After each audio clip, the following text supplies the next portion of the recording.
recently. Now, as you may realise, I have two other brothers. So, when I was a young kid, all I got were hand-me-down clothes, second-hand clothes. However, my sister, my dear little twin sister, was the only girl. So, of course, she got new clothes, all flash and fancy. And she would do herself up and parade around in these clothes and look at me and say, huh. And I would say to her, "And who do you think you are? Lady Muck?" Isn't that a saying we've heard? And then I also thought that two people in Parliament, one I think was in Hanmer, and I think was under the influence of alcohol. And somebody was about to turf him out, I think, and he said to them, "Don't you know who I am? I'm a member of Parliament. You can't charge me, or change me, or boot me out." And wasn't there one in Wellington reasonably recently?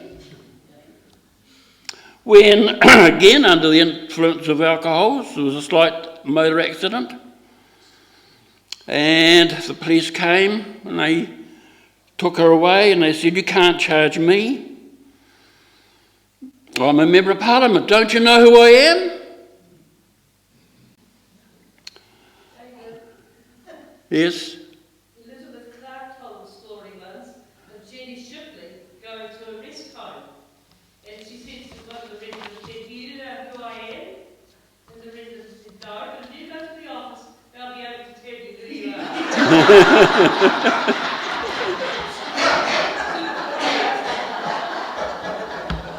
Yes. Well, we might just take a wee look at the reading now, will we? And like you, Mel, good book. Is this the series you've got? Mel and I had a wee discussion on Tuesday morning at Bible study. William Barclay, oh, thank you. You know you gave these to me, didn't you? Pat Moses. And I used them extensively. So a lot of what I'm saying to you this morning is based on what William Barclay has to comment on also.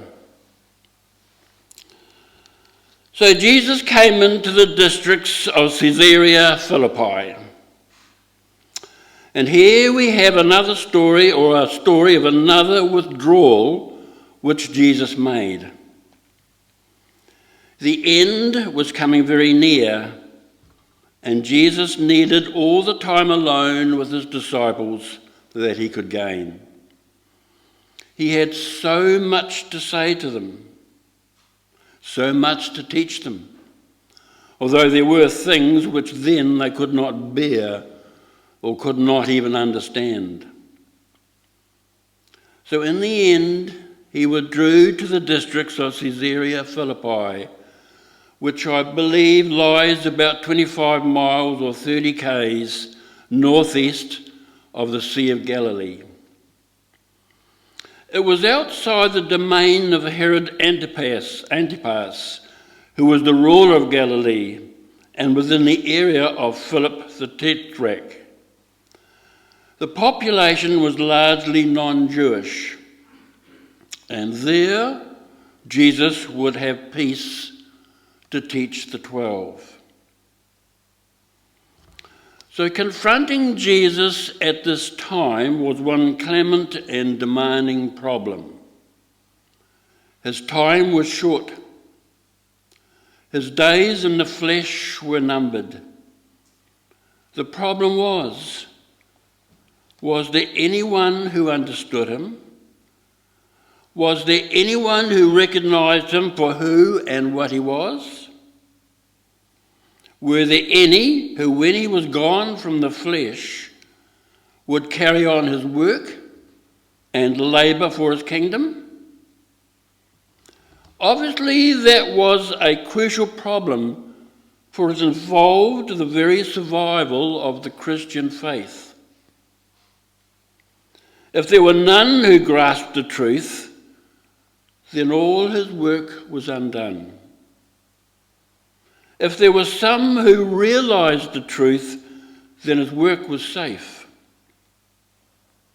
So Jesus was determined to put all to the test and ask his followers who they believed him to be.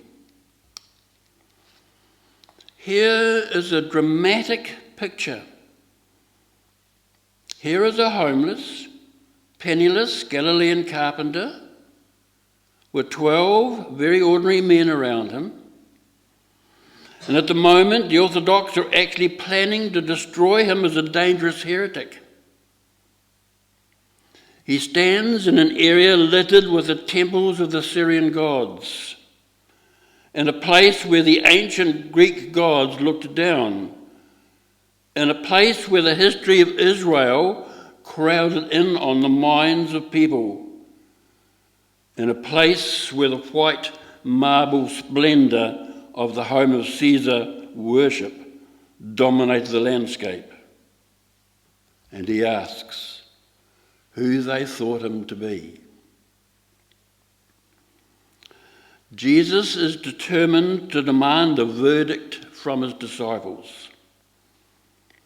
He must know before he set out from Jerusalem and the cross if anyone had even dimly grasped who and what he was.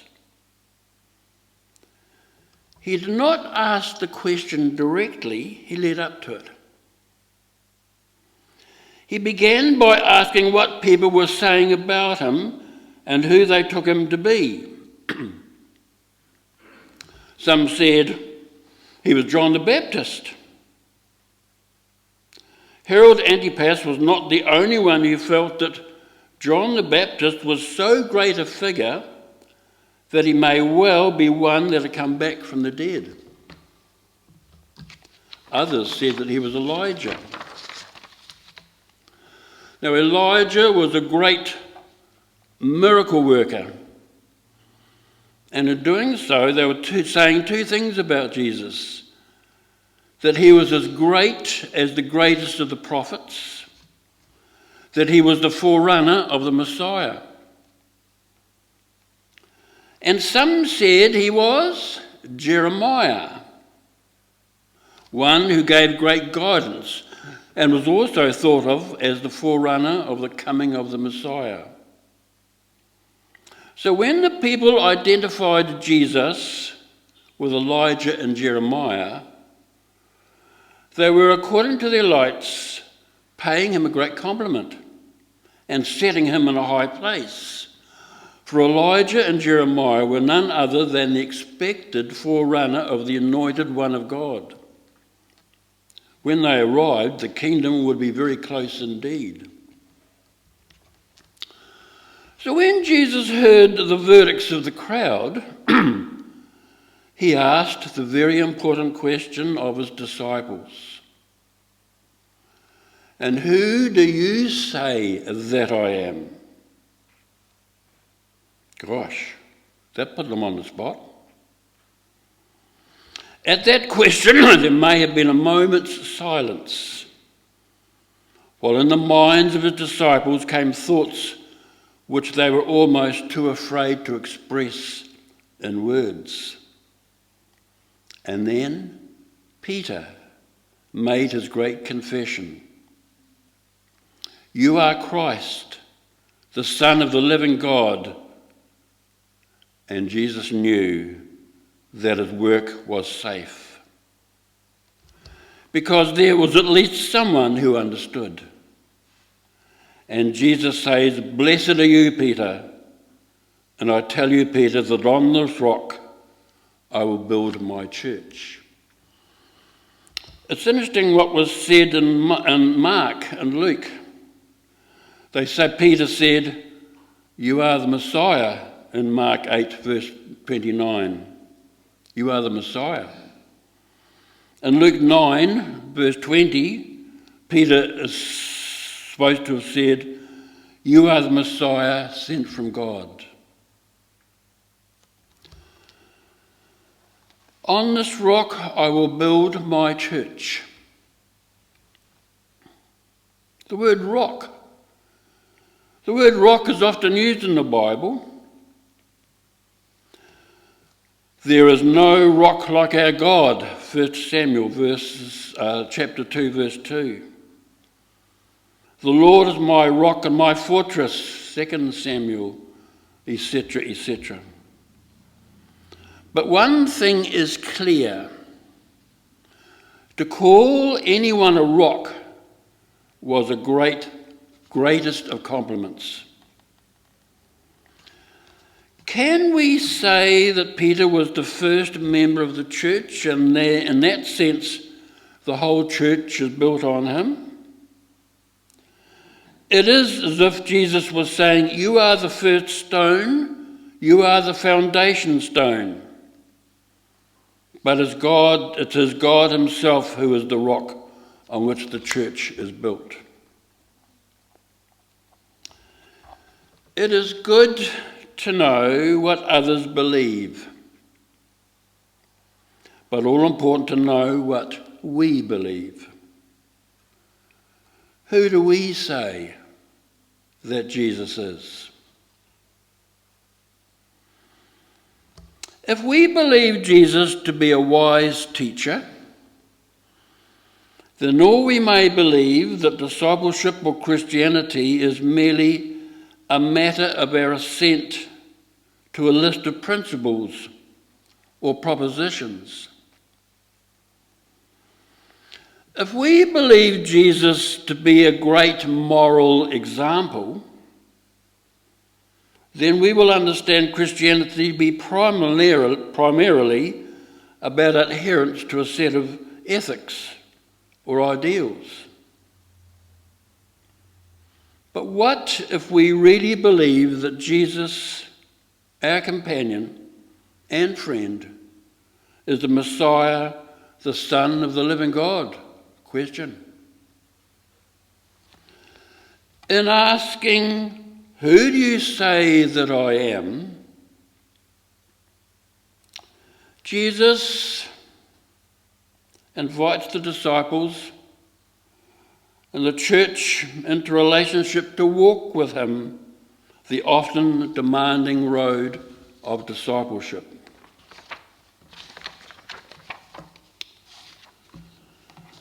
I love the words in the commentary for the 26th of August in this book, With Love to the World, that we have as Bible reading on Tuesday morning, and many of you have at home. And I'll read the commentary there for this particular reading. And there were words in that commentary that really sat with me nicely. Written by Mrs. Sylvia Akatau Tongo. I find in Jesus a person of integrity, vision, and insight, who keeps challenging me to live the best version of myself and to engage and participate in creating the best world around me. I find wisdom in the ways of Jesus, the model of love and grace that transforms, a source of strength and an inspiration for new beginnings. That's what she wrote. And boy, they are really great words. What about you? Just as he did with Peter, Christ continues to come to us, to dwell with the church, pulling, prodding, guiding, nudging, calling, and being with us. These verses read today show for the first time Jesus explicitly talking of the ongoing community that will carry on his vision. It is Peter and his faith confession that became the community's foundation. Here, Peter is being prepared and commissioned in his new role, and we will see him, even with his faults and frailty. Peter picks up the task. Can we, in faith, say like Peter, Jesus, you are the Messiah, the Son of the living God? It is here where we see the beginning of the Christian church, with Simon Peter as the foundation stone. Amen. And now let's just spend a few moments pausing and thinking of what we have heard.